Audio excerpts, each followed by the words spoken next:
Bentukannya terlalu lebar untuk dapat dipersingkat, terlalu luas untuk bisa diperingkat. Jadi apa yang disampaikan di sini mungkin hanya merupakan wawasan dan cakrawala singkat saja dari intisari ajaran yang ada di dalam kitabullah dan sunnah Rasulullah SAW berkaitan dengan kehidupan berumah tangga.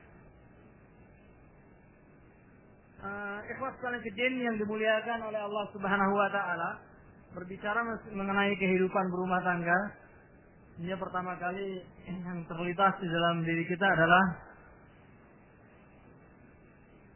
profil dua anak manusia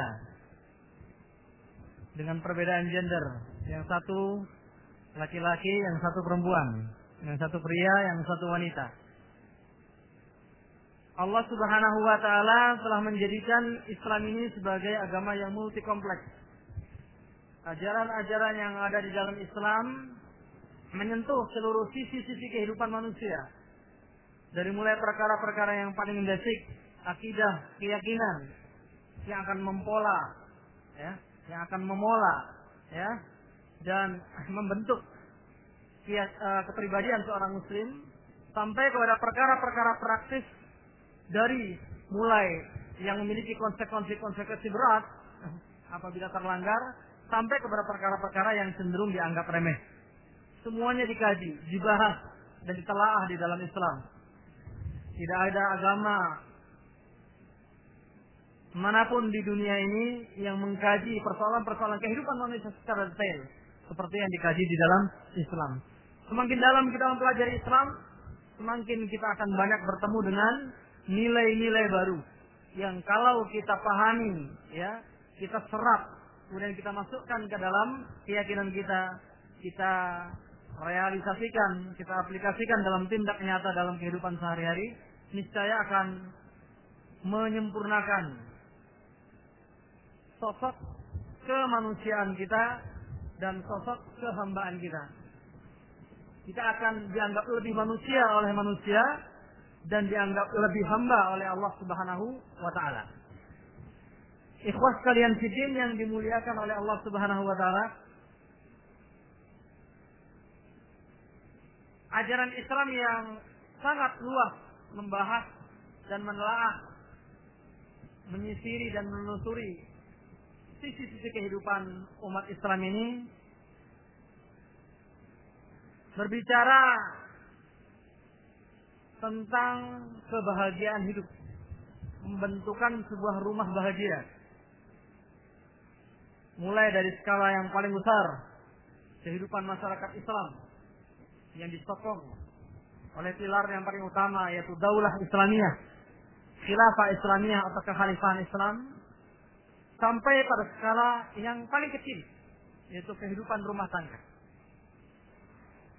dan kehidupan pribadi-pribadi masing-masing muslim. Kebahagiaan menjadi tujuan manusia. Sebagaimana kebahagiaan hendak dicapai dengan diterapkannya berbagai hukum-hukum Islam berupa hudud, potong tangan agar kita aman, ya, agar nggak banyak koruptor kelas tri maupun kelas gagap. Diberlakukannya hukum jilid dan rajam agar kita merasa tenang, nggak mudah tergoda, berhati-hati dalam menjaga pergaulan dengan lawan jenis. Demikian juga setiap muslim menginginkan kebahagiaan dengan seluruh ajaran-ajaran Islam sampai kepada yang sekecil-kecilnya. Termasuk diantaranya adalah dalam membina hubungan rumah tangga. Ikhwas sekalian fiddin yang dimuliakan oleh Allah Subhanahu wa taala.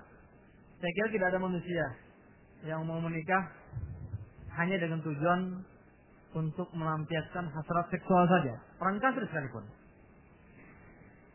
apalagi orang Islam, pasti mereka membidik sasaran yang lebih dalam lagi, yaitu ketentraman jiwa, kebahagiaan.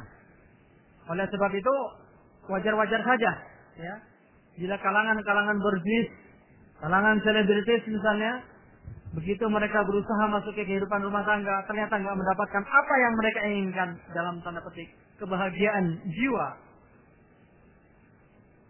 Dengan sangat mudahnya yang namanya pernikahan itu ditendang ke belakang, ditutup dengan pintu perceraian. Ini kenyataan terjadi juga dalam masyarakat luas, terutama sekali di negara-negara kafir, yang namanya perceraian menjadi sesuatu yang demikian mudah terjadi. Kenapa pernikahan dimulai dan kenapa pernikahan diakhiri? Karena masing-masing ingin bahagia. Seorang yang dikatakan, kenapa kamu nikah? Saya mau bahagia. Ketika ditanya kepadanya, kenapa kamu bercerai? Saya juga mau bahagia. Karena dengan pernikahan ini saya nggak mendapatkan kebahagiaan, kan begitu? Nggak ada kenapa kamu bercerai? Saya bosan sama yang namanya bahagia. Saya mau hidup sebentar aja. Mau kembali luntang-lantung ke sana kemari. Tidak ada. Pasti perceraian yang dia ambil sebagai langkah.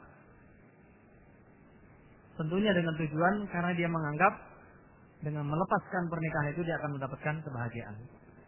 Ikhwat fillah yang dimuliakan oleh Allah Subhanahu wa taala, oleh sebab itu sebagai seorang muslim yang baik, kalau kita itu mau mencapai dan mendidik sasaran paling utama dalam pernikahan, yaitu kebahagiaan, bahkan kebahagiaan bukan hanya dalam kehidupan dunia, juga dalam kehidupan akhirat, kita harus mencontoh pribadi yang unggul, pribadi yang final, yang telah mencontohkan bagaimana wujud daripada rumah tangga idaman dan rumah tangga ideal dalam Islam, yaitu Rasulullah sallallahu alaihi wasallam.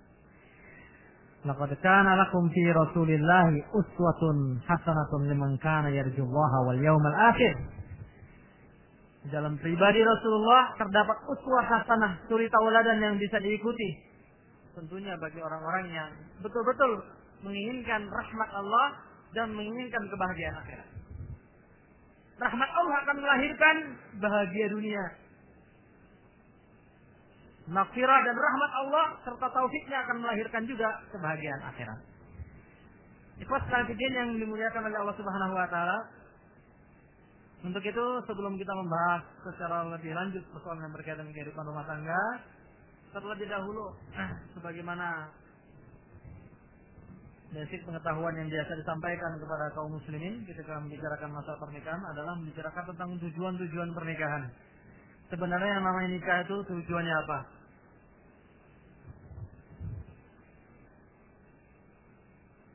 Masing-masing agama, masing-masing orang dengan segala persepsinya tentu punya tujuan dalam nikah. Tapi Islam punya persepsi tersendiri. Tujuan menikah di dalam Islam ternyata sangat multi kompleks, sebagaimana kompleksnya ajaran Islam itu sendiri. Ikhlas fillah yang dimuliakan oleh Allah Subhanahu wa taala.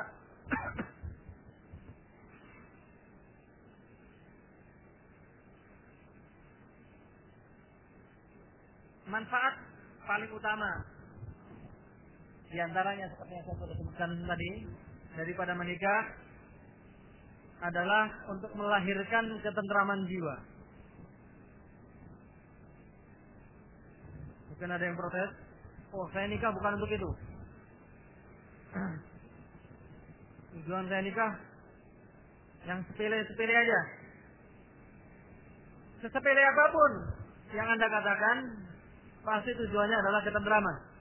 Kalau Anda mengatakan saya nikah itu kalau mencari kepuasan biologis saja, tujuan kepuasan seks itu apa? Ketentraman jiwa. Karena seks itu hanya sebagai media, ya, bukan tujuan. Orang yang menjadikan seks itu sebagai tujuan nggak akan sampai kepada apa yang diinginkan, kepada kepuasan sesungguhnya. Tapi seks itu adalah media. Jadi yang paling utama makanya dikatakan di sini tujuan daripada pernikahan adalah menciptakan ketentraman jiwa. Ad-dunya mata'un wa khairu mata'id dunya al-mar'atu shalihah. Dunia ini adalah kenikmatan, dan kenikmatan yang terbaik di dunia ini adalah seorang wanita yang salihah. Ini sebuah gambaran deskripsi singkat bahwasanya yang dicari oleh seorang laki-laki ketika menikahi seorang wanita adalah senangan, kebahagiaan. Ikhwas fillah yang dimuliakan oleh Allah Subhanahu wa taala, sebagaimana difirmankan oleh Allah di dalam Al-Qur'an, "Wa min ayatihi an khalaqa lakum fi anfusikum min anfusikum azwajan litaskunu ilaiha." Di antara tanda-tanda kekuasaan Allah adalah an khalaqa lakum, menciptakan bagi diri kalian min anfusikum dari yang sama jenis dengan kalian, azwajan pasangan-pasangan, litaskunu ilaiha agar kalian bisa tentram, mendapatkan kebahagiaan dengan pasangan tersebut. Ini tujuan menikah yang paling utama. Kemudian wa ja'ala bainakum mawaddata wa rahmah. Kemudian Allah menciptakan dua perangkat utama untuk menciptakan kebahagiaan tersebut. Yang disebut apa? Mawaddah dan rahmah. Cinta dan kasih sayang antara sesama suami istri.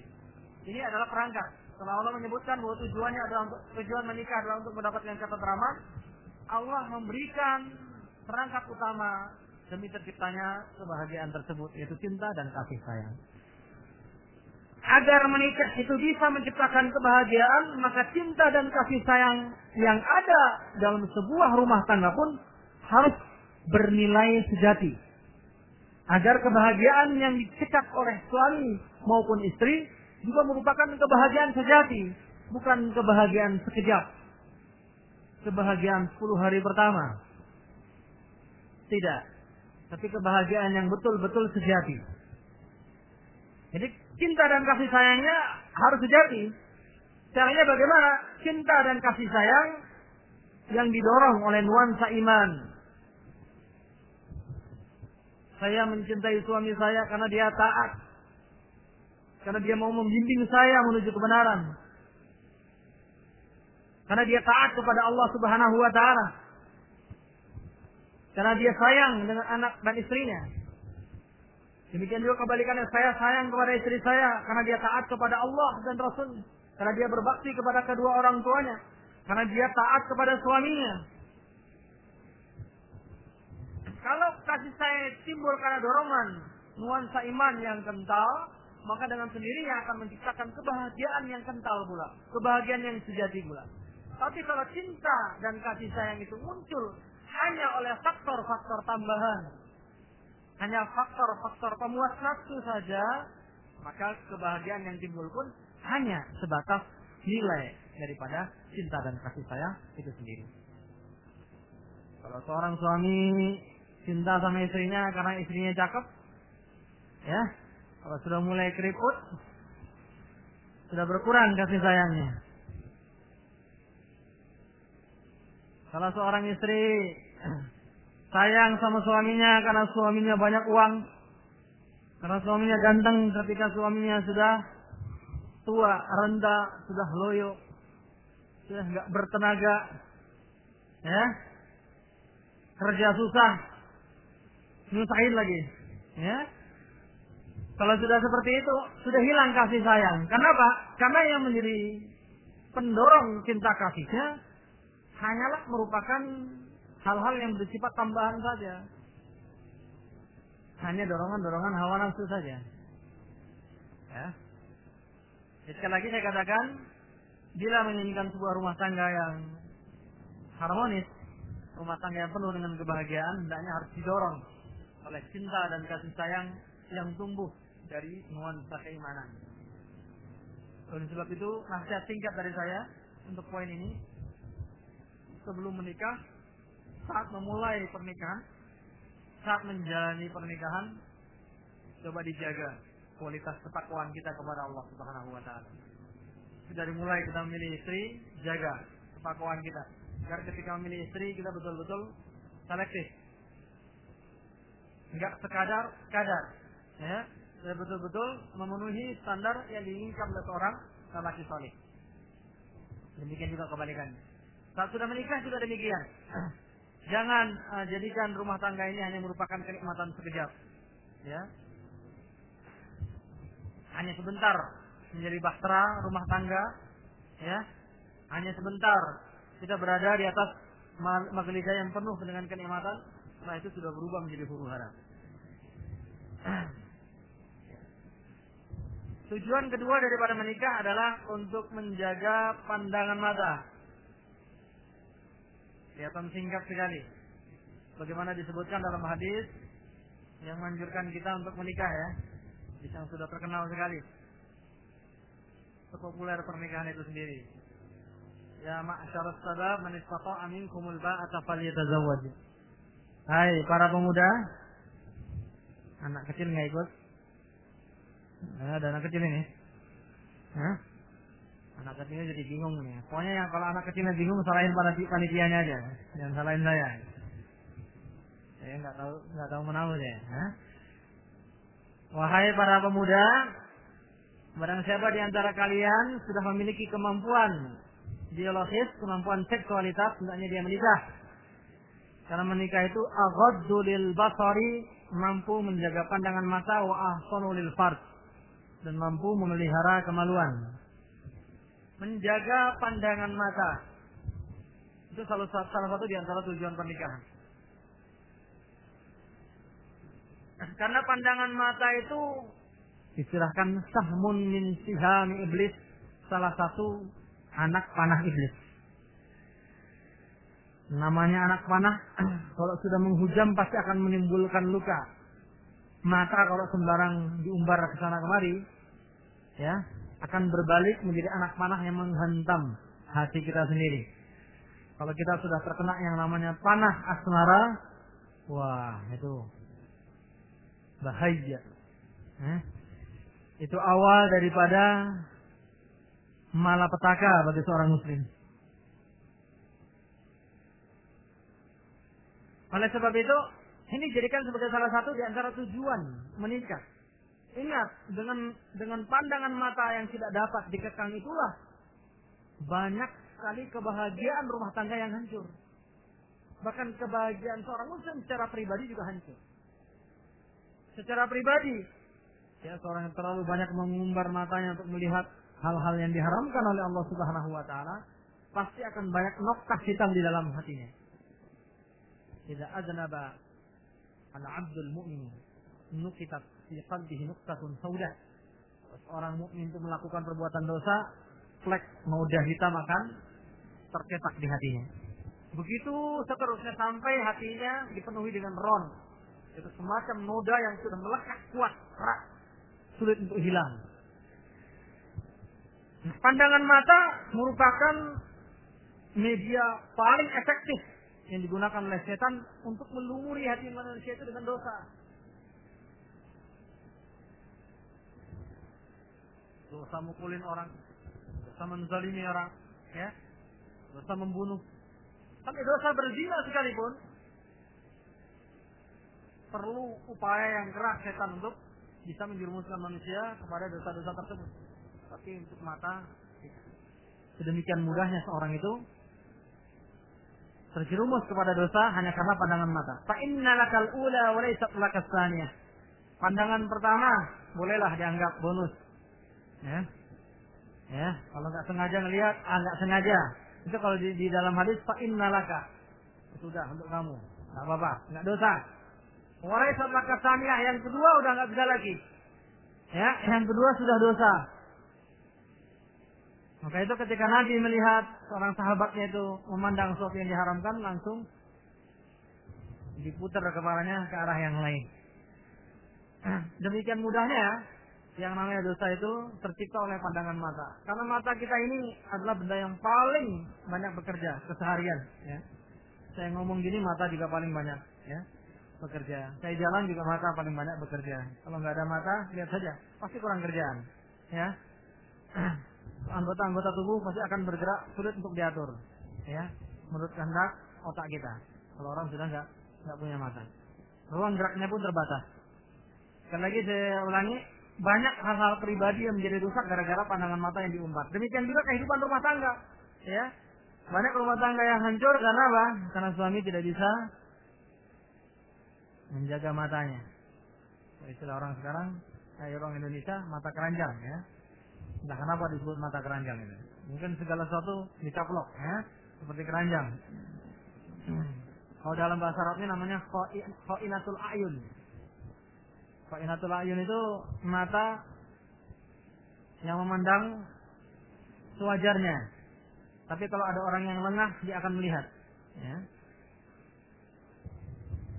Orang laki-laki misalnya yang melihat lawan jenisnya, pura-pura melihat ke depan. Ya. Tapi setulanahnya mulai, dia pun langsung melirik. Itu namanya kha'inatul ayun, ya, berdasarkan yang ditafsirkan oleh Ibnu Abbas, sebagaimana yang disebutkan di dalam Ibnu Katsir. Ya. Itu yang dimaksudkan dengan kha'inatul ayun. Ya, yang apabila orang tidak melihat, dia akan memandang secara biasa, tapi apabila orang tidak melihat, dia akan menghujamkan matanya kepada apa yang dia inginkan. Itu namanya kha'inatul ayun.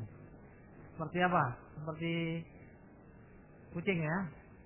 Kalau di depan tuannya ramah tamah, baik, duduk manis, tuannya meleng, bentar aja, tahu-tahu ikan sudah kena disambar. Itulah kha'inatul ayun. Dan itu salah satu di antara bahaya mata.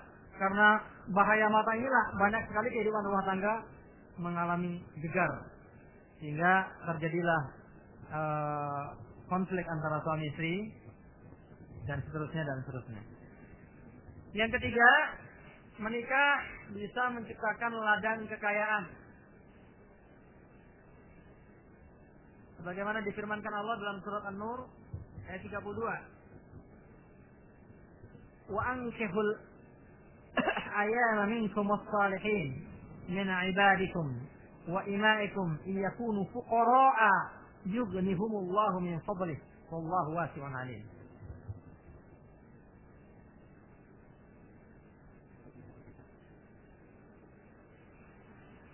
Nikahilah wanita-wanita yang sendirian atau lelaki-lelaki saleh yang layak untuk dinikahi dari kalangan hamba-hamba Allah, pria maupun wanita. Kalau seandainya mereka itu miskin, niscaya Allah akan memberikan kekayaan dengan keutamaannya. Sesungguhnya Allah Subhanahu wa taala itu maha luas pemberiannya, pertama adalah bergaul dengan yang halal.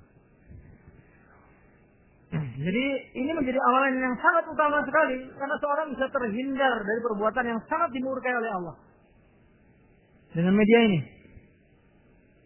Kalau misalnya seorang sedang pergi ke kantor di tengah jalan, gawat ini, pulang dulu, kantornya ditunda. Ya, dapat potongan gaji, nggak apa-apa, dapat potongan gaji, tapi yang penting dapat pahala. Dosanya berubah jadi pahala, ya. Dosanya berubah jadi pahala. Dan ini benaran, ya. Ya kalau memang seorang itu mengkhawatirkan dia berbuat maksiat, ya biarlah dia rugi duniawi. Yang penting di akhirat dia selamat. Ya, itu bisa dicapai dengan menikah.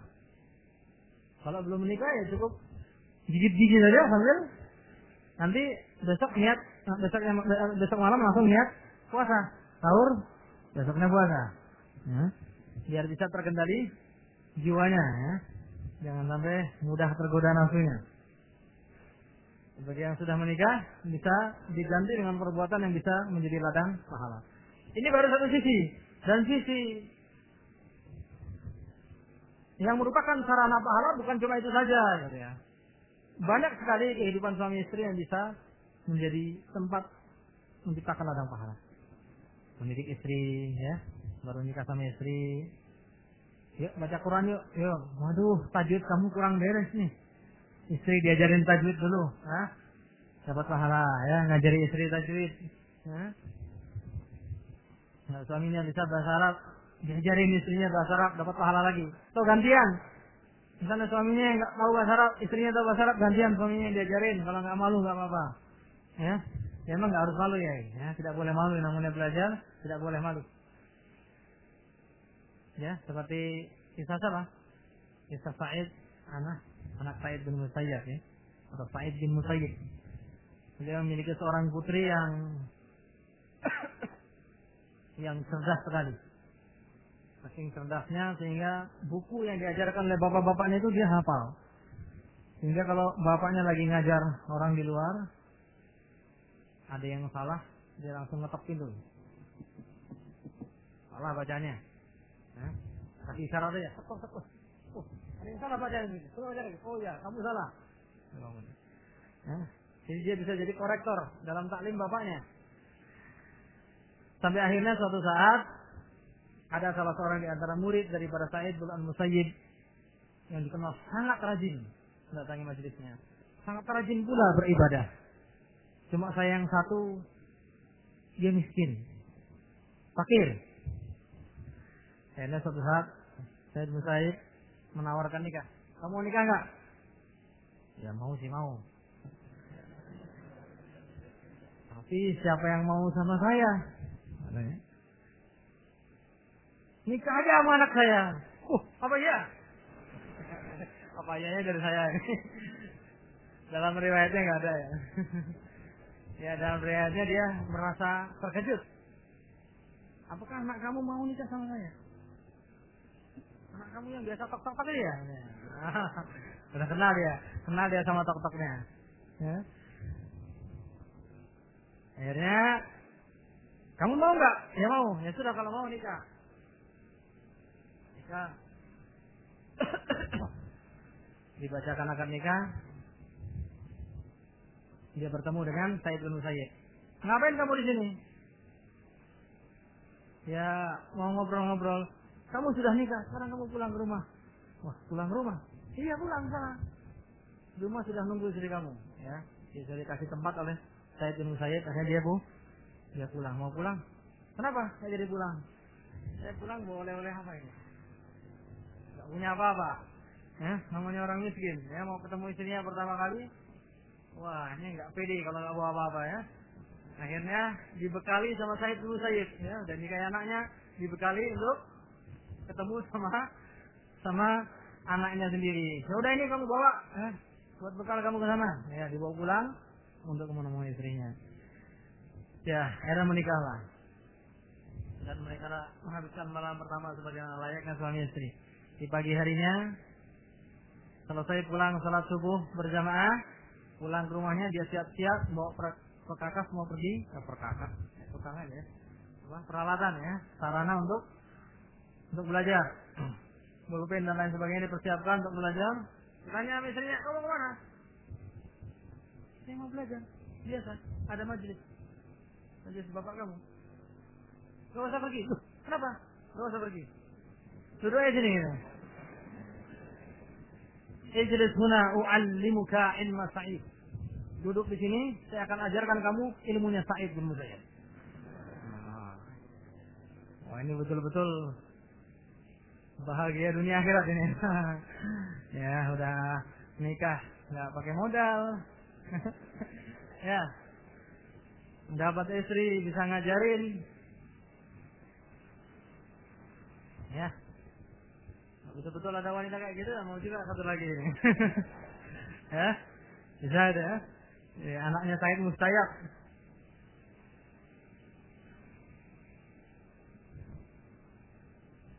Suaranya kurang jelas ya. Ini yang salah sound systemnya apa suara sayanya? Kurang keras. Ya. Mungkin soundnya. Ya. Saya ulangi lagi. Demikian salah satu di antara tujuan daripada nikah adalah meningkatkan sarana ibadah. Kemudian yang ke-10 mempermudah jalan menuju surga.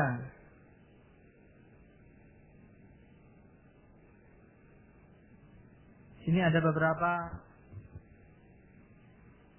jalur di dalam rumah tangga yang bisa mempermudah seorang menuju ke surganya. Mungkin bagi seorang istri, bimbingan seorang suami, ilmu yang dituntunkan suami, itu bisa menjadi jalan yang mempermudah dia ke surga. Bagi seorang suami juga disebutkan di dalam hadis ya.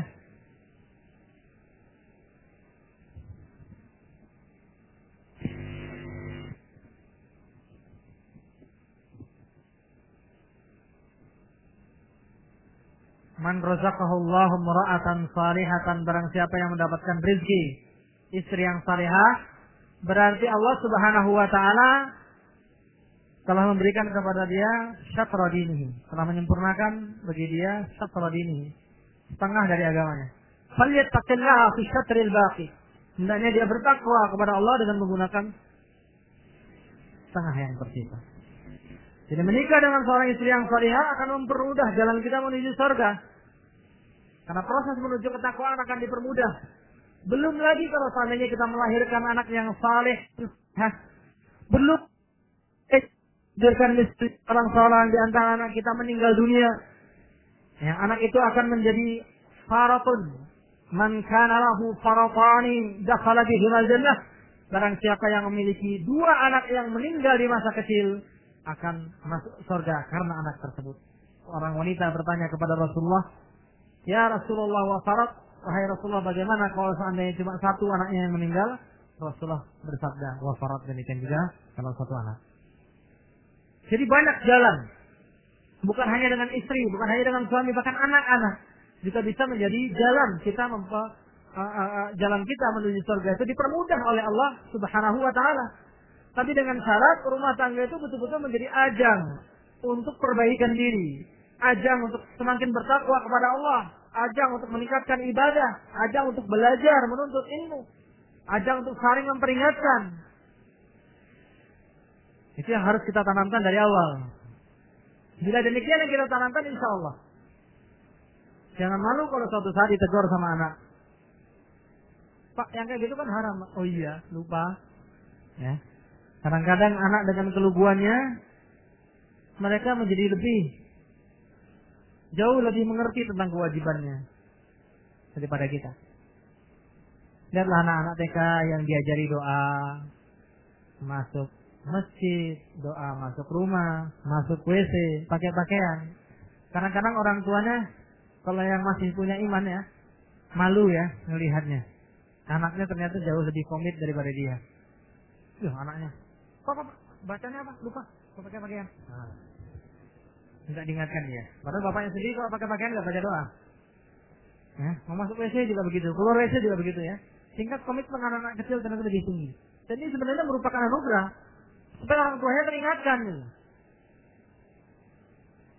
Ya. Supaya orang tuanya teringatkan. Hal-hal yang tadinya tidak boleh dilakukan dan sudah kita tanamkan kepada anak kita bisa berbalik menjadi peringatan untuk diri kita sendiri. Kita ngajarkan misalnya wanita tuh nggak boleh melihat aurat. Bapaknya, ibunya lagi sibuk-sibuk nonton TV. "Ya Pak, itu aurat loh Pak." "Oh iya ya, aurat ya." Diperingatkan sama anak kita. Ini anugerah. Anugerah sehingga kita bisa terpelihara. Bukan kadang-kadang bisa membuat kita itu malu di hadapan orang lain.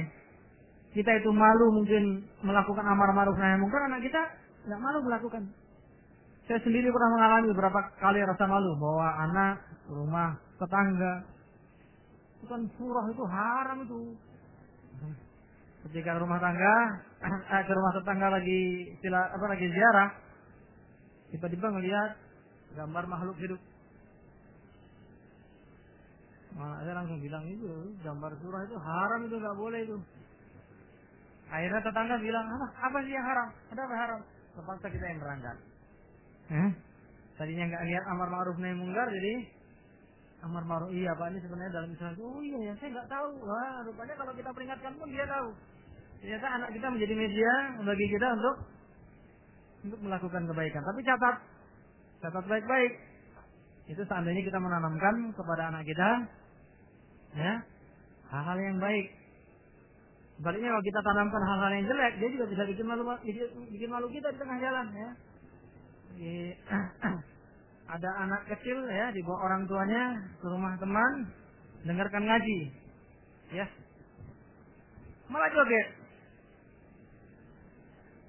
Kok joget ini? Wah, ini biasa dengerin dangdut ini. Dengar ngaji dia pikir dengar nyanyian. Karena anaknya diajarin, kadang-kadang nggak diajarin pun bisa ya. Saya nggak nuduh kalau kayak gitu tuh selalu diajarin ya. Kadang-kadang secara tidak sengaja dia melihat udah langsung terpancing. Tapi kalau diajarin kan lebih lagi ya. Akan bisa membongkar kejelekan kita di hadapan orang lain. Ya syukur-syukur kalau dibongkar kejelekan di hadapan orang lain supaya kita kapok ya. Jadi anak juga termasuk sarana bagi kita untuk meningkatkan ibadah, mendekatkan jalan menuju surga. Kemudian yang keberapa? ke-11.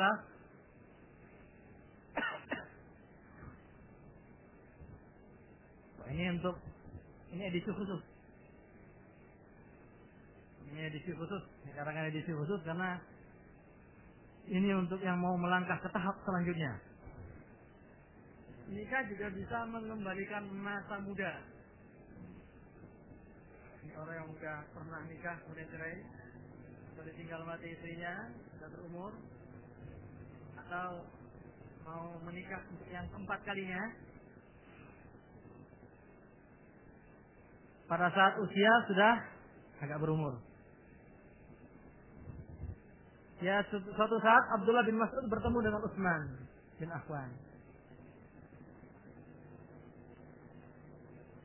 Utsman bertanya kepada Abdullah, Utsman bin Affan bertanya kepada Abdullah, "Hai Abu Abdurrahman, ma laka law zawwajnaka?" Bagaimana pendapat kamu kalau seandainya kamu nikah lagi?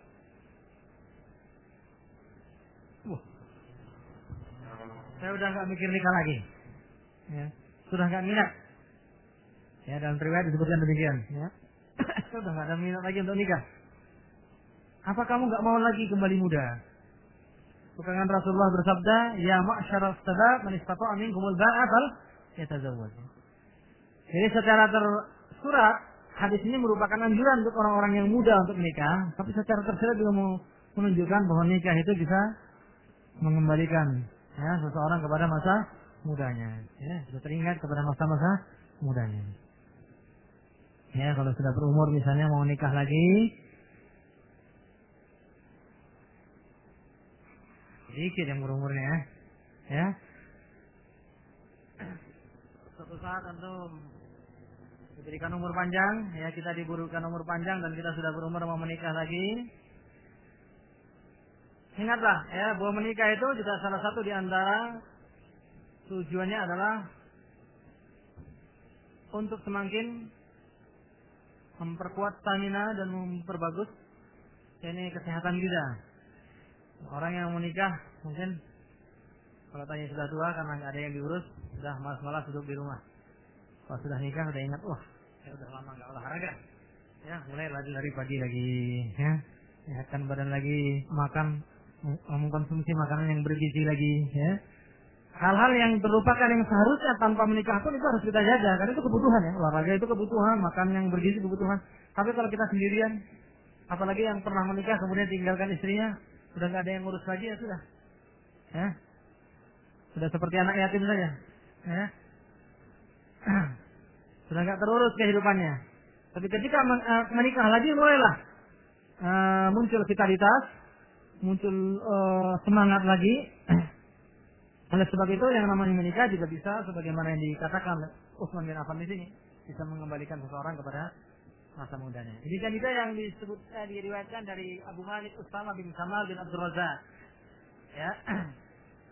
Beliau mengatakan bahwa yang dimaksudkan oleh ucapan Utsman bin Affan dengan mengingatkan kepada masa muda adalah mengembalikan semangat dan jiwa muda seseorang yang akan menikah sehingga menyebabkan tubuhnya menjadi semakin sehat. Ya. Ya. Ini bisa dilihat dalam Isyratun Nisa minal alif ila ya. Ya, halaman yang ke-17. Sudah riwayatnya disebutkan, kalau mau rujukannya yang lebih lengkap di sana.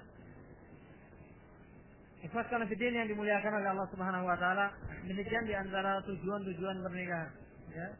Di antara tujuan-tujuan menikah yang digariskan di dalam Islam. Ada lagi tujuan terakhir yang disebutkan di sini, meskipun sebenarnya tujuan ini bukan pokok, tujuan tambahan, bahwa menikah juga bisa menciptakan kegembiraan bagi kaum wanita, karena mereka akan merasa dihargai dengan diberikannya mahar kepada mereka. Oleh sebab itu, meskipun para ulama menganjurkan agar kita tidak berlebih-lebihan dalam menetapkan mahar, tapi mereka juga menganjurkan kepada kita agar menghargai wanita dengan mahar. Jadi jangan mentang-mentang Islam itu memberikan berkah kepada mahar yang sedikit, kita setel sedikit-sedikitnya. Orang kaya tapi maharnya masa cuma 5.000 perak, kan nggak cocok, ya. Tetaplah dihargai karena Rasulullah sendiri juga menikahkan anak-anaknya dan menikahi beberapa orang istrinya dengan mahar sekitar 400 dirhaman. Ya. 400 dirhaman, ya. Hitungannya bisa macam-macam kalau kita mengikut pada hitungan ahli fikih pada umumnya. Ya. Meskipun sebagian di antara ulama punya perhitungan sendiri, saya juga tidak tahu dasarnya itu apa. Kenapa kalau jumlahnya jauh berbeda dengan yang dijelaskan oleh para ulama fikih. Tapi kalau kita mengacu kepada kitab-kitab fikih yang umum, 1 dirham itu kan berarti 1/10 daripada dinar. 1 dinar itu 4 gram seperempat emas. Kalau 4 gram seperempat emas harganya misalnya 300.000, taruhlah gitu ya, 4 gram seperempat, berarti 1 dirham harganya 30.000. 1/10-nya 1 dirham. 30.000 dikali 400 berapa ini? 3 kali 4 berapa? Hah? Berarti 1 juta berapa? 1.200.000. Sekitar itu ya? 400 dirham. Itu yang biasa diberikan oleh Rasulullah, dan 400 dirham itu sudah hampir mendapatkan 1 ekor unta. Karena unta pasarannya yang ada di zaman Nabi itu rata-rata antara 400 sampai 600 ribu rupiah. Kalau sedang jatuh harganya sampai 400, kalau sedang tinggi 600 itu berdasarkan catatan sejarah. Ya bayangin saja 1 ekor unta kira-kira berapa sekarang harganya, begitulah kalau bisa bayangin mahar yang diberikan. Ya. Mungkin kalau di sini 1 ekor kebo lah. Ya. Jadi juga Nabi tidak meringankan mahar sedemikian rupa, karena mahar merupakan kegembiraan bagi seorang wanita. Jadi yang dimaksudkan mahar sedikit oleh Nabi itu bukan disedikitkan, disetel sampai habis, ya, sampai 5.000 perak, utang lagi. Ya. Diusahakan kalau bisa disesuaikan dengan kemampuan kita. Kalau kita memang beruang, ya, beruang dalam arti berduit, ya, bukan beruang, ya, kita memberikan yang lebih. Kalau memang kita nggak mampu, ya jangan maksa diri. Jangan sampai ketidakmampuan kita menyebabkan kita membatalkan nikah. Saya hanya bisa mengeluarkan mahar sedikit saja, tidak jadi masalah. Karena tidak punya apa-apa pun, kalau memang tuntutan menikah itu sudah kuat, nikah saja. Mahar seadanya nggak jadi masalah. Ajarin baca Quran jadi mahar bisa. Ya. Kamu tak kursus bahasa Arab sehari ya, jadi mahar. Ya, nggak jadi masalah. Itu boleh-boleh saja, tapi bagi orang yang berkemampuan juga jangan tidak menghargai sama sekali. Allahu Akbar. Ikhlas sekalian fiddin yang dimuliakan oleh Allah Subhanahu wa taala. Demikian tujuan daripada pernikahan. Ketika kita masuki kehidupan berumah tangga, ya, Allah ketika bahtera rumah tangga mulai dilepaskan di pantai kehidupan bersuami istri. Pada saat itulah seorang muslim dan muslimah dituntut untuk lebih mempelajari tuntunan dari kitabullah dan sunnah Rasulullah sallallahu alaihi wasallam yang diperuntukkan kepada masing-masing di antara suami istri. Yang bertujuan tidak lain dan tidak bukan untuk apa? Untuk mempererat hubungan mereka, menciptakan keharmonisan dan menciptakan kebahagiaan sejati seperti yang sudah saya sampaikan pada awal pertemuan ini. Jadi tidak dapat dielakkan seluruh ajaran-ajaran Islam yang berkaitan dengan hak-hak dan kewajiban suami maupun istri menjadi sebuah perangkat yang paling utama, menjadi piranti yang paling utama untuk apa? Untuk menegakkan kebahagiaan dan keharmonisan rumah tangga. Jadi jangan harap rumah tangga akan harmonis kalau seandainya masing-masing di antara suami dan istri melalaikan hak dan kewajibannya. Dan jangan harap masing-masing akan mengetahui hak dan kewajibannya kalau dia tidak mempelajari tuntunannya, baik secara global maupun secara rinci dari kitabullah dan sunnah Rasul. Secara global itu berupa anjuran-anjuran untuk berbuat baik pada suami maupun kepada istri. Ini bisa diaplikasikan dalam tindakan nyata yang bercorak ragam. Namanya berbuat baik, caranya gimana sih? Apa tindakan kayak gini sudah namanya baik? Ataupun rincian-rinciannya. Secara umum maupun rinci, kalau kita terapkan secara baik, pasti akan menjadi piranti yang sangat hebat untuk bisa menciptakan keharmonisan dalam kehidupan rumah tangga. Sedikit saja sebagai pembuka, firman Allah Subhanahu wa taala yang menganjurkan kita wa'ashiruhunna bil ma'ruf, dan pergaulilah istri kalian dengan baik. Mempergauli dengan baik Itu sebuah kata-kata yang umum. Islam itu menetapkan kebaikan. Innallaha katabal ihsana fi kulli syai'. Allah Subhanahu wa taala menetapkan bahwa dalam melakukan segala sesuatu kita harus melakukan kebaikan. Maka itu wa idza qataltum fa ahsinul qitlah. Wa idza zabahtum fa ahsinul zibha. Kalau kita mau menyembelih dengan cara yang baik, membunuh pun membunuh dengan cara yang baik. Nah, bagaimana dengan hubungan suami istri? Pergauli juga dengan cara yang baik. Dan itu sebuah ketetapan. Ketika seorang marah, dia dituntut untuk berbuat baik. Wal kadhimina al-ghayza wal 'afina 'anil nasi wallahu yuhibbul muhsinin. Ya. Orang yang selalu menahan amarah. Orang yang selalu memaafkan orang lain, dan kemudian Allah Subhanahu wa taala menyukai orang-orang yang berbuat ihsan. Ya. Seorang khalifah kaum muslimin suatu saat ya pernah marah sama budaknya karena tersiram air panas. Minta minum, dibawakan minta air untuk mandi, dibawakan sampai di depannya tumpah. Marah sekali sama budaknya tersebut. Namun ketika dia mau marah, budaknya langsung mengucapkan wal kadhimin al-ghaiz. Allah itu menyukai orang yang menahan amarah. Oh ya, amarahnya saya tahan. Wal 'afina 'anil nas. Allah juga menyukai orang-orang yang memaafkan manusia. Ya sudahlah, kamu saya maafkan. Maaf sudah ditahan. Enggak cukup juga, harus dimaafin. Ya, ayah, saya maafkan kamu. Wallahu yuhibbul muhsinin. Tapi Allah juga senang orang yang berbuat baik. Ya udah, kamu tak bebaskan. Nah, akhirnya budaknya dimerdekakan. Dari marah hendak menghukum budak yang berbuat salah sampai akhirnya memerdekakan. Itu gambaran singkat lah, aplikasi berbuat baik yang diamalkan oleh seorang khalifah ya di masa-masa keemasan Islam di zaman para ulama salaf. Maka coba kita lihat ini, nah kita terapkan dalam kehidupan rumah tangga.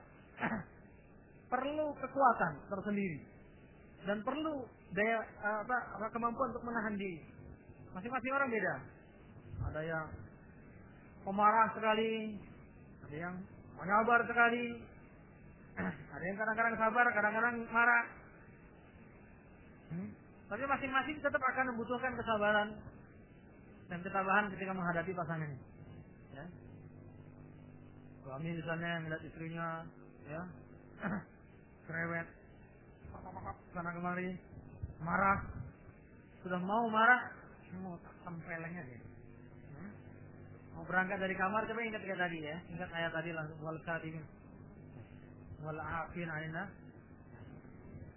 Jadi tadi mau berangkat ke kamar, putar haluan dulu, ke dapur, bikinin teh, kasihkan ke istri. Dia niatnya tadi mau nembeleng, udah minum belum? Kasihkan minuman ke istri. Ini bukan sebuah anekdot ya, ini kenyataan yang harus kita amalkan. Coba kau amalkan ya. Kalau antum amalkan, tidak antum menangis, tidak antum melakukannya. Udah, tapi yang udah nikah, yang belum, banyak yang belum ya. Kalau antum sudah menikah, yang sudah menikah, coba praktekkan seperti itu. Saya katakan, antum bisa meneteskan air mata kalau antum sanggup. Sanggup ketika dalam keadaan marah sekali, tiba-tiba malah jadi berbuat baik kepada istri. Istrinya pun bisa kaget. Perasaan tadi udah merah-merah mukanya. Datang-datang, mana capek ya seharian ya. Lain ini, ya. Demikian juga seorang istri kebalikannya. Bahkan seorang istri itu lebih lagi sebenarnya lebih dituntut lagi. Karena salah satu di antara tanda wanita ahli surga adalah ketika suaminya marah, dia mengatakan la azuqu ghamdan hatta tarda.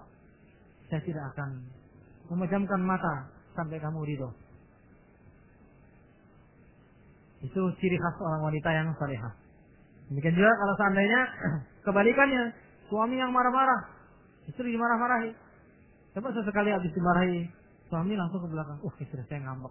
Ya, rupanya keluar bawa minuman. Wah, Suami yang tadinya marah bisa waktu itu jangan sekejap mata langsung luluh. Aduh, orang baik kayak gini kok saya marahin ya. Karena biasanya manusia kan kayak gitu ya. Kalau penyesalan datang terlambat setelah kita melakukan kejelekan, itu sangat jelek akibatnya. Menjadi sangat konyol sekali.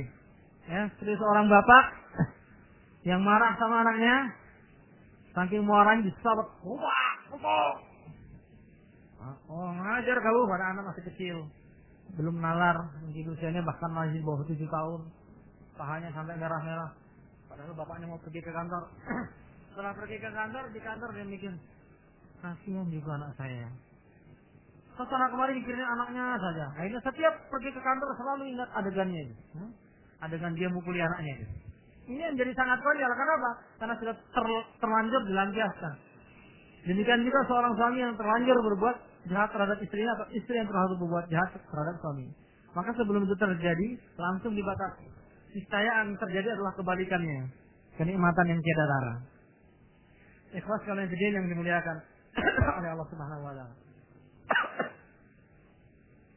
Sebab itu ini dalam bab lanjutan kita akan membahas tentang hal-hal yang berkaitan dengan hak-hak suami istri. Ya. Ini hal yang jadi spesifik, kalau memang ada waktu kita akan sampaikan setelah jeda, ya. Ikhwas fillah yang dimuliakan oleh Allah Subhanahu wa taala. Masing-masing suami dengan istri punya hak. Terdahulukan hak perempuan, ya. Supaya tidak merasa disudutkan, ya. Merasa dikesampingkan, kita kasih dulu sama perempuan. Perempuan itu biasanya minta diduluin. Ya. Kita dulu kasih dulu ya hak-hak bagi seorang istri. Apa saja yang wajib dilakukan seorang suami. Yang satu adalah yang sudah saya sebutkan tadi. Hak diperlakukan secara baik berdasarkan surat Al-Baqarah ayat 29.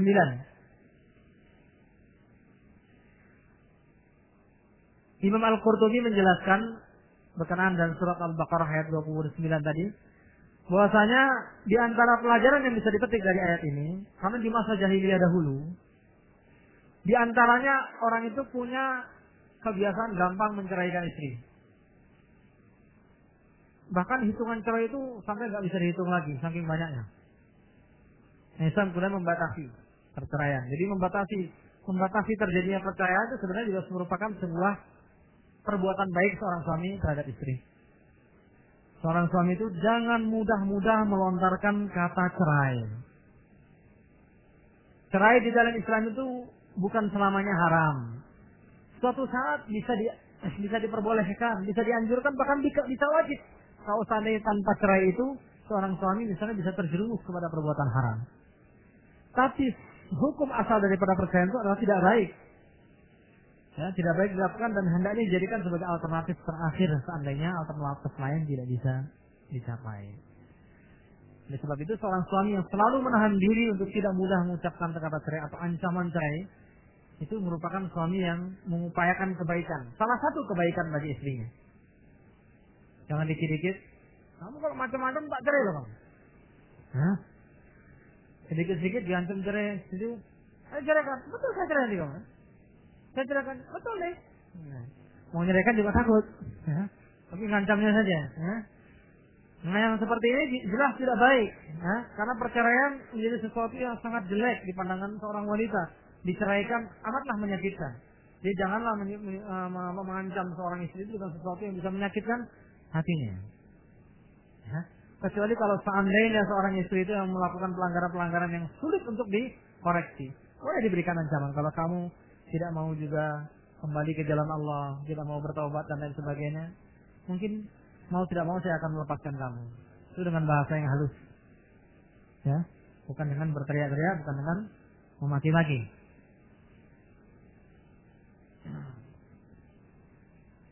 Waskinuhunna min haitsu sakantum, tempati mereka di tempat kalian tinggal, pergauli mereka secara baik. Ini adalah merupakan anjuran di dalam Islam. Mempergauli istri dengan cara yang baik itu merupakan hak orang istri. Selain seorang istri itu adalah wanita Dan wanita itu lemah.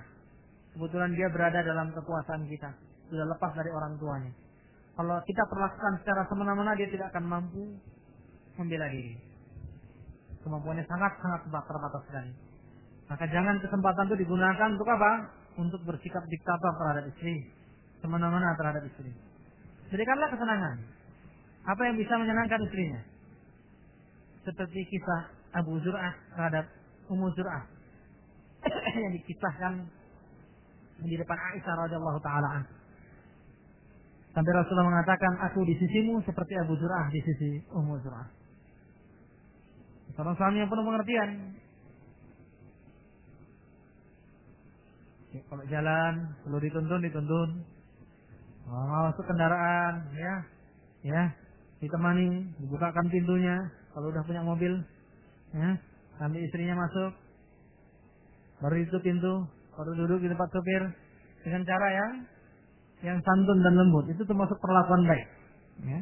Dan perlakuan baik itu tidak akan bisa dilakukan oleh seorang laki-laki, seorang muslim, kalau dia itu tidak menjaga diri dari perbuatan maksiat. Seorang suami yang banyak mengumbar kemaksiatan, dia akan semakin sulit untuk berbuat baik kepada istrinya. Terutama kali kalau kemaksiatan itu berkaitan dengan syahwat, mengumbar pandangan haram dan lain sebagainya. Otomatis jiwanya akan gersang dan dia akan sulit berbuat baik kepada istri. Kalau mau berbuat baik kepada istri, coba jaga pandangan mata, jaga diri dari maksiat. Ya, niscaya kita akan memandang teduh kepada istri kita. Kalau hati itu sudah kusam kalau maksiat masuk rumah sudah, apalagi kerja seharian, tambah lagi maksiat, pulang rumah sudah pusing. Dengar istri menyiapkan makan saja, bunyi piring agak keras sedikit, ngapain dibanting-banting? Enggak ada orang banting piring.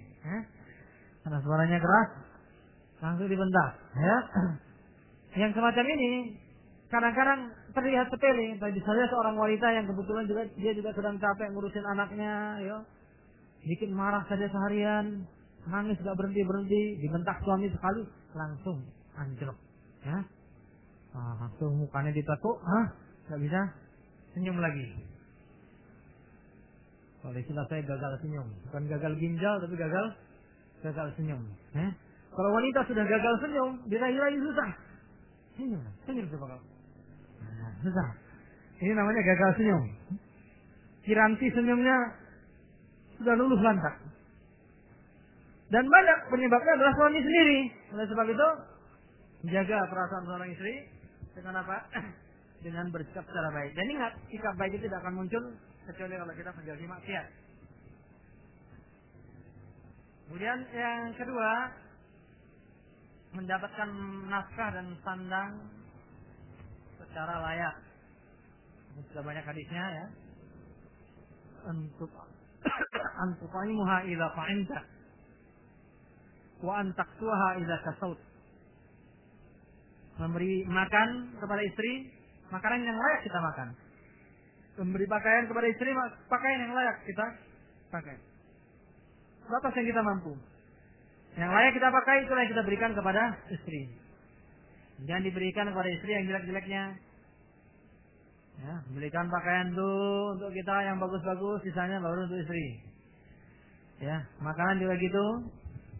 Ya, saya sering menyampaikan kepada banyak ikhwah, coba bermalu-malu sedikit kalau kita banyak makan enak. Ya. Pulang ke rumah coba cerita sama istri, wah tadi saya ditakdir, enak banget loh. Makan di warung, ayamnya gede-gede. Cerita saja kepada istri, enak ya mas ya, kapan kita bisa makan di sana? Ya kasihan ya. Kalau yang seperti itu nggak usah diceritakan, kecuali kalau kita bisa membawakan. Saya sering beberapa kali ditraktir, kalau ditraktir itu saya sering minta tolong bungkuskan untuk saya, biar saya bayar sendiri. Makanya saya kalau ditraktir orang selalu mikir, karena kalau ditraktir pasti saya keluar duit.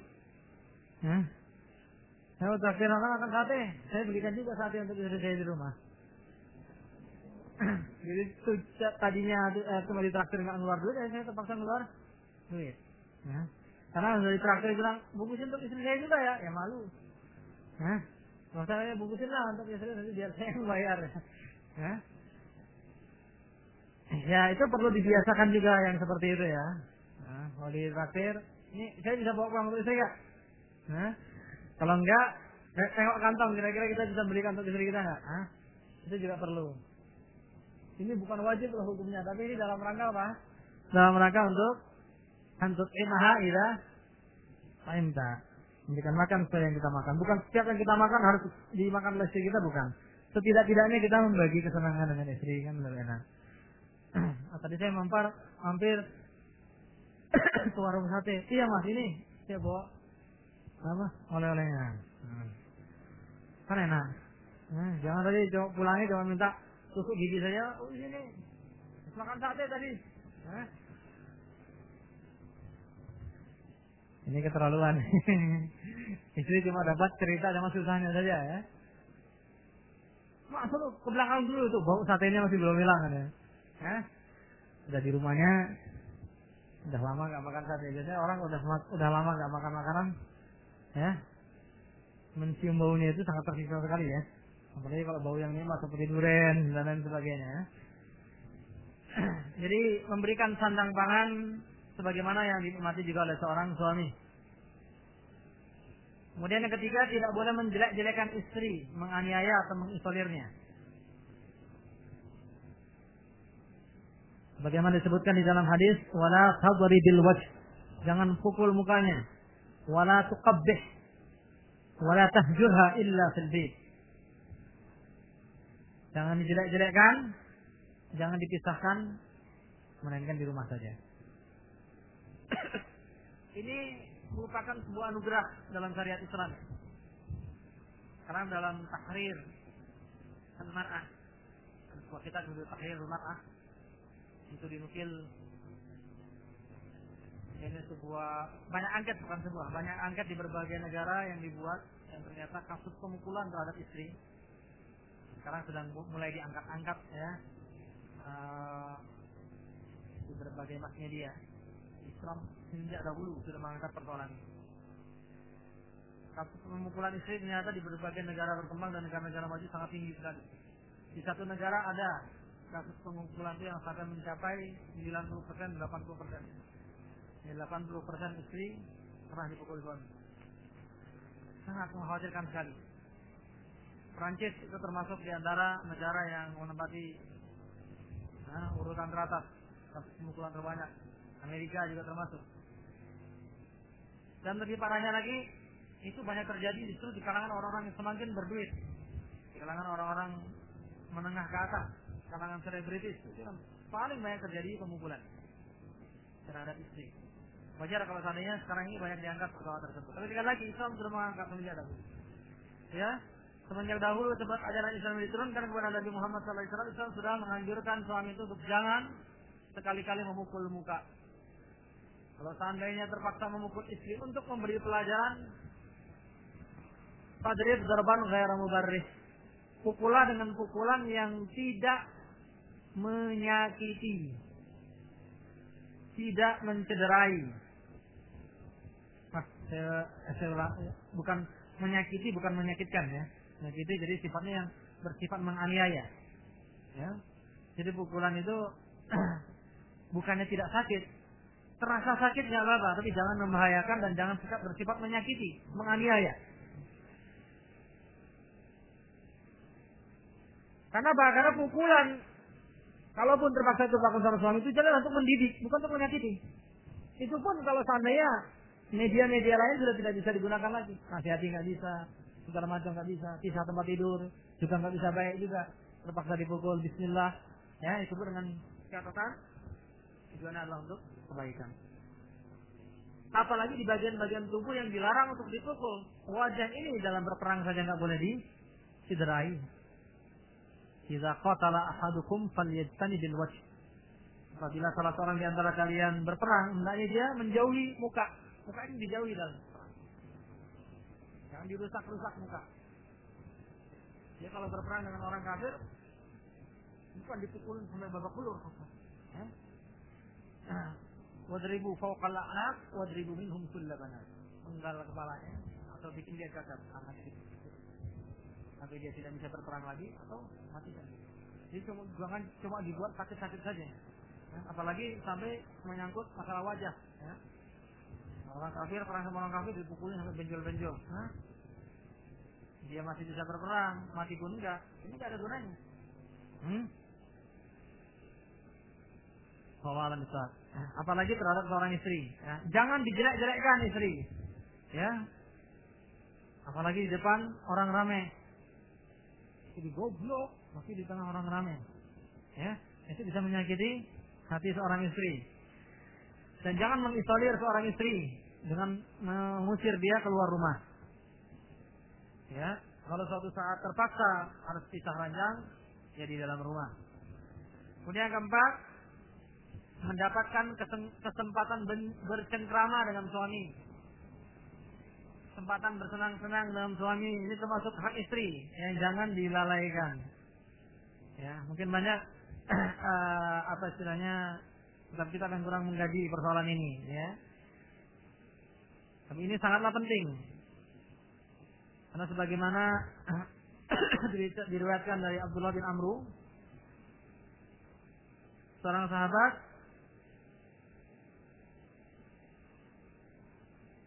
pernah meminta kepada Nabi tambahan waktu biar bisa beribadah siang dan malam. Ya. Tapi Nabi bersabda, "Inna 'ala zawjika 'alaika haqqan.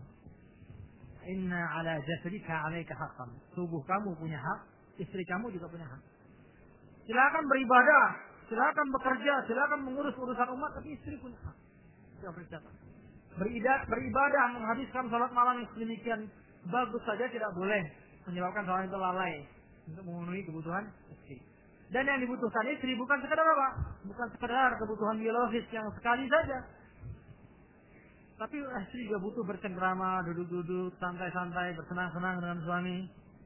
Ya, jangan suami itu di luar ngurus urusan rumah ini. Masih di rumah, sibuk kerja lagi, sampai akhirnya istri tidak sempat duduk-duduk dan bercengkrama, ditemani dengan anak-anak, bersenang-senang. Itu termasuk hak, ya, hak seorang istri.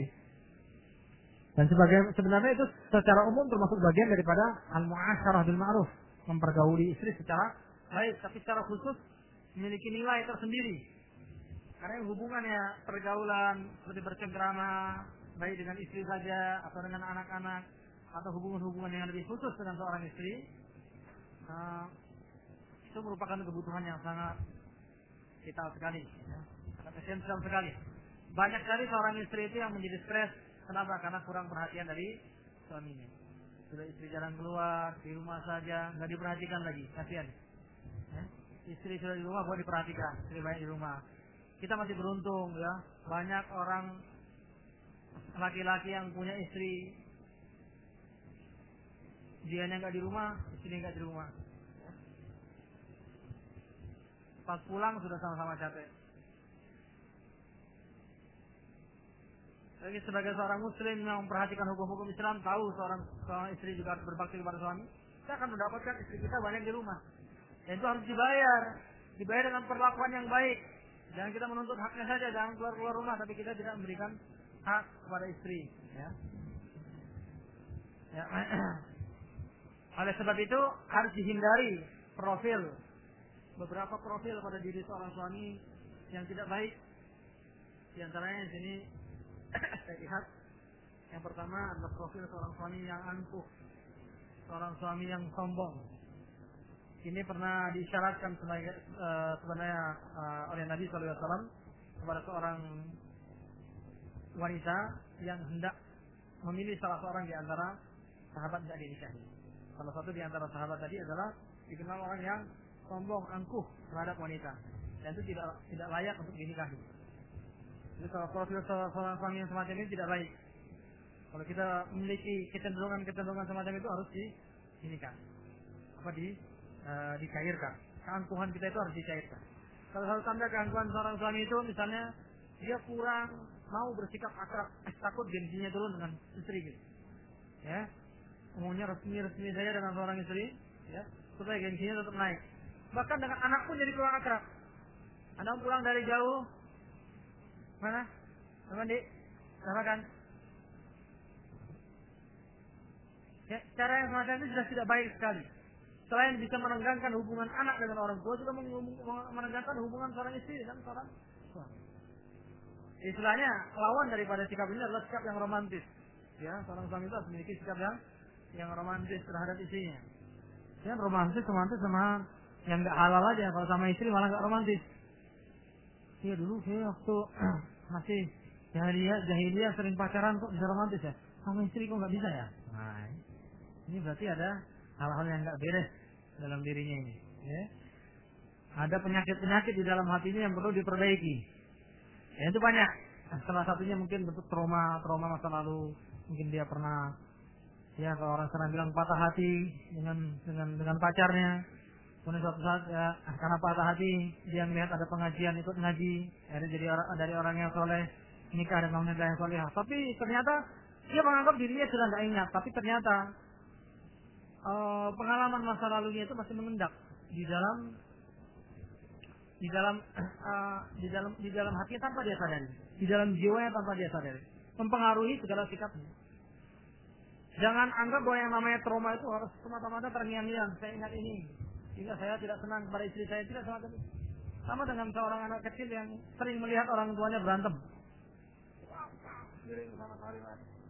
Anaknya cuma bisa bengong. Kelihatannya ringan, tapi ini bisa menimbulkan trauma.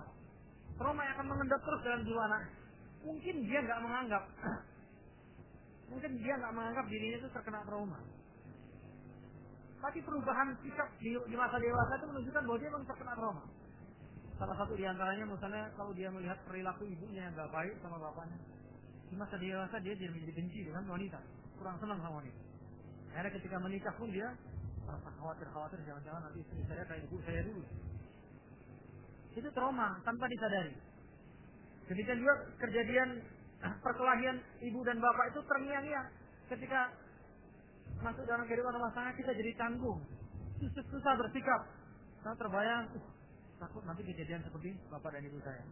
Ingatan itu tidak akan muncul langsung, tapi endapan, memorinya itulah yang tidak bisa hilang di dalam diri kita. Ini yang menimbulkan sikap angkuh. Itu tidak baik. Seorang suami yang memiliki sikap semacam itu hendaknya dicairkan. Kalau dia punya pengalaman masa lalu yang kurang baik, setelah dia bertobat kepada Allah, berdoa kepada Allah, ingatlah segala kewajiban kita kepada seorang istri, kewajiban kepada anak-anak, kewajiban kita untuk membesarkan mereka dalam keadaan yang baik, sehingga timbul kasih sayang kita kepada mereka. Allah alam. Jadi suami yang kasar, ya. Profil yang kedua, suami yang kasar, ya. Suami yang suka mengucapkan kata-kata yang tidak pada tempatnya. Jadi banyak orang yang tidak bisa berkata kasar kepada orang lain, tapi bisa kepada istrinya. Banyak istri yang tidak bisa ngelawan sama orang tuanya sekalipun, ngelawan sama teman-temannya sekalipun, tapi sama suami bisa ngelawan. Ini yang perlu hati-hati. Kadang-kadang kata-kata jelek justru lebih mudah terumbar kepada orang yang dekat dengan kita. Kenapa demikian? Karena kita merasa ini orang satu dengan saya. Seolah-olah saya maki itu maki saya sendiri. Begitulah perasaan kita. Padahal bagaimanapun dia tetap orang lain. Kita bersatu dalam kebersatuan yang diciptakan oleh Allah Subhanahu Wa Taala, tapi kita juga berpisah dengan keberpisahan yang diciptakan oleh Allah. Ya, tidak selamanya kita itu dengan istri adalah satu. Dalam hadis banyak ya, bahwa Nabi Shallallahu Alaihi Wasallam sangatlah mengecam seorang yang bazi itu yang selalu berkata kasar, la'an, orang yang suka melaknat, ta'an, orang yang suka mengecam, sekhaf, orang yang suka berteriak-teriak dengan suara keras. Ini profil-profil orang yang kasar ini. Ngomong kotor, suka mencaci maki, suka kecam sana sini, dan juga suka berteriak-teriak. Dan dalam hal ini suami maupun istri hendaknya juga menjaga diri, ya, karena kadang-kadang sifat sebagaimana dikatakan dalam pepatah Arab, su'ul khuluq yu'di, ya, yang namanya sifat jelek itu memang nurun. Bukan cuma ilmu yang nurun, ya, tapi sifat jelek juga bisa nurun, bukan nurun cahaya tapi nurun betul lah, ya. Artinya nular. Orang yang berlaku jelek di hadapan orang yang paling dekat itu paling gampang nular. Kalau suami sudah biasa bicara kasar sama istri, jangan kaget kalau suatu saat istri juga bicara kasar sama kita. Kamu kurang ajar kamu. Ya soalnya istrinya Pak, kamu kurang ajar. Apa kamu bilang? Kenapa? Gak sengaja, maaf. Gara-gara suaminya dulu yang mentak-mentak dia termakan dalam memorinya, akhirnya ketika dia marah sama suaminya terucapkan. Atau setidaknya kepada anaknya. Jadi hati-hati dengan kebiasaan yang jelek tadi. Nah, selanjutnya profil-profil suami yang tidak berperasaan atau suami-suami yang kikir itu juga tidak baik ya. Suami yang diktator, suami yang preman. Preman itu suami yang tidak mau diatur sama istrinya. Ya. Maunya sendiri, ya. Mas, ini kan kayaknya jamnya ngaji. Udah, nggak usah ngatur. Ngaji saya bukan kamu. Ya. Ini kan udah jam kerja mas, jam 8. Terlambat bisa di ini. Itu kan urusan saya, urusan kamu. Ya. Ini suami yang punya sifat seperti preman. Ya. Jadi nganggap istrinya itu seperti CS, seperti teman dia di terminal. Ya. Mau ditegur, maaf, ini mau campur. Ya. Istri tidak bisa diperlakukan seperti itu. Istri adalah kalau diibaratkan di dalam hadis rifqan bil qawarir, jagalah botol-botol kaca. Ya anjasah, wahai anjasah. Waktu itu anjasah diberikan amanat untuk membawa para wanita. Ya, para wanita itu berangkat haji. Dia sebagai kepala regunya. Dia diperintahkan untuk menjaga botol-botol kaca. Karena wanita itu diibaratkan seperti botol-botol kaca, seperti gelas-gelas kaca. Tersinggung sedikit bisa pecah. Oleh sebab itu memperlakukannya harus dengan lembut, ya, dengan baik. Dan itu perlu pembiasaan. Tidak bisa datang dengan sedemikian saja. Kecuali kalau mungkin ada pribadi-pribadi tertentu yang punya sifat memang sangat penyabar sekali. Mungkin itu kelebihan dari dia, jadi dia lebih mudah untuk berbuat baik kepada istri. Tapi secara umum itu perlu dilatih. Ya. Jika baik terhadap istri perlu dilatih. Kepada teman mungkin kita bisa mengatakan, ini salah. Mungkin bahasa dengan istri agak dirubah sini.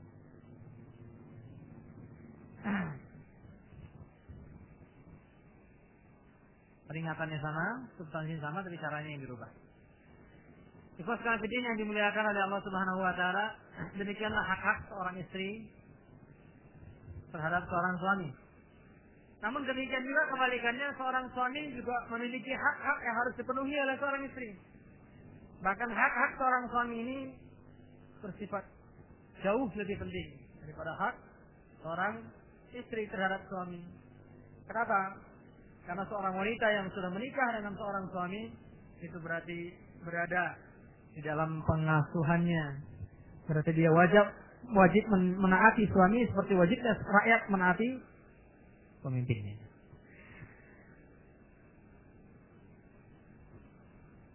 Ayyuma imra'atin matat wa zawjuha 'anha radin dakhalatil jannah. Hadis riwayat Tirmidzi.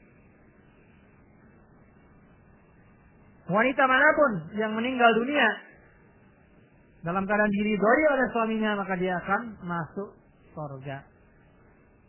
Jaminan ini lebih merupakan sebuah tuntutan untuk menjaga hak suami ketimbang janji dari Allah Subhanahu wa taala. Kenapa? Karena ini mengisyaratkan bahwasanya seorang wanita itu kalau mau surga, jalan yang paling gampang adalah apa? Adalah mencari keridhaan suami. Dan itu bukan mudah. Ya, para ulama menjelaskan bahwa ridho, perbedaan antara ridho, ya. Ini biasanya dijelaskan oleh para ulama ketika membahas tentang izin dari orang tua untuk berperang. Jadi yang dituntut di sini adalah ridho, bukan izin. Bukan mujarradul izni, tapi ridho. Jadi ridho itu lebih dari sekedar izin. Mendapatkan keridhaan suami itu bukan sekedar suami itu mengiyakan apa yang dimaui istri. Bisa saja suami itu mengiyakan yang dimaui istri karena istrinya yang udah nggak bisa diatur. Mas, saya ke rumah tangga ya udah, serah. Karena suaminya sudah bosan memperingati setiap hari, nggak bisa juga. istrinya kerjanya kelayapan ke sana kemari saja. Ada aja urusannya. Jadi yang arisan lah, ya, yang menjaga hubungan tetangga, ya, membicarakan urusan RT. Karena semuanya biasanya tidak jauh daripada kebiasaan wanita, itu menyebar gosip. Jadi sekali lagi, keridhaan seorang suami tidak sekedar izin, ya. Dalam risalah yang kebetulan saya susun tentang bakti seorang anak kepada orang tua, kepada seorang ibu khususnya. Saya juga menjelaskan secara panjang lebar di situ tentang arti sebuah keridhaan. Arti sebuah keridhaan itu lebih daripada sekedar izin. Banyak seorang anak misalnya yang menganggap orang tuanya itu kalau dimintai sesuatu diizinkan berarti dia sudah mendapatkan keridhaan orang tuanya. Padahal kadang-kadang orang tua memberikan izin karena dorongan kasih sayang saja. Kalau kita mendapatkan izin dari orang tua setelah kita mendesak, orang tuanya sulit mengelak kemana ya, gimana? Ya sudahlah terserah.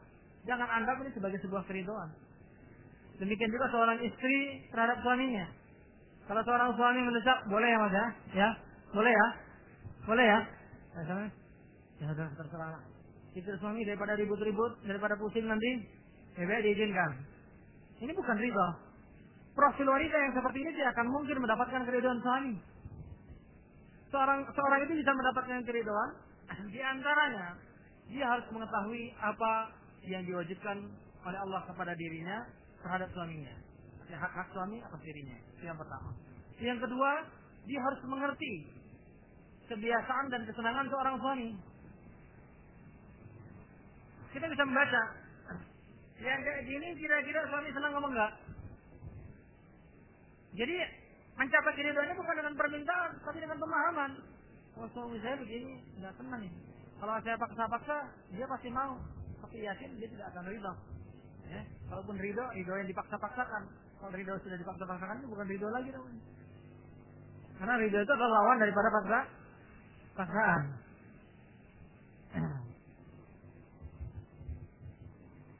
Bahkan kadang-kadang untuk menjaga keridhaan suami, seorang istri bisa saja berganti selera. Wah, suami saya senangnya makan manis ini, ya. Oh, saya senangnya pedas. Jangan diikutin selera itu. Wah, enak masakannya. Enak ya? Enak ya? Tahu suaminya tidak biasa makan pedas. Akhirnya yang diikuti adalah kemauan sendiri saja. Profil wanita semacam ini tidak akan mungkin mendapatkan keridhaan suami.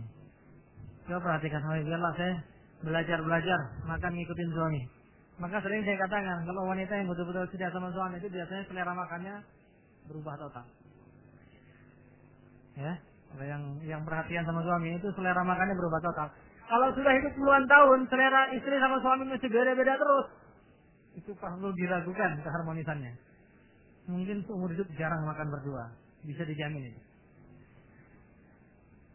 Coba sama istri itu setidak-tidaknya sehari sekali makan berdua. Satu piring. Nah, bukan cuma istri di sana, kita di sini. Satu piring berdua. Sehari sekali setidak-tidaknya. Karena itu merupakan salah satu cara untuk menanamkan keharmonisan. Masa ada suami sama istri setiap hari nggak pernah makan bareng-bareng. Ya, pagi belum sempat kerja udah berangkat. Siang mau di kantor pulang. Udah kekenyangan. Makan sendiri-sendiri terus. Coba diusahakan lah. Usahakan sehari sekali minimal. Kalau taruhlah kita sibuk sering makan di luar, sehari sekali makan. Bersama istri, saya katakan piring berdua. Jangan sendiri-sendiri. Ya. Itu niscaya. Ya. Sampai selera makanan pun ya. Bisa saling melengkapi. Yang tadinya nggak disenangin suami jadi senang. Yang tadi nggak senang istri jadi senang. Jamin kalau nggak percaya coba. Ya. Coba sekali lagi dimuliakan oleh Allah Subhanahu Wa Taala. Suami juga memiliki hak ya. Insya Allah ini waktunya sudah habis. Kalau untuk hak suami akan kita lanjutkan selesai jeda 15 menit insya Allah. Jeda 15 menit. Sementara saya cukupkan di sini saja. Subhanallah wa bihamdihi, asyhadu an la ilaha illa anta.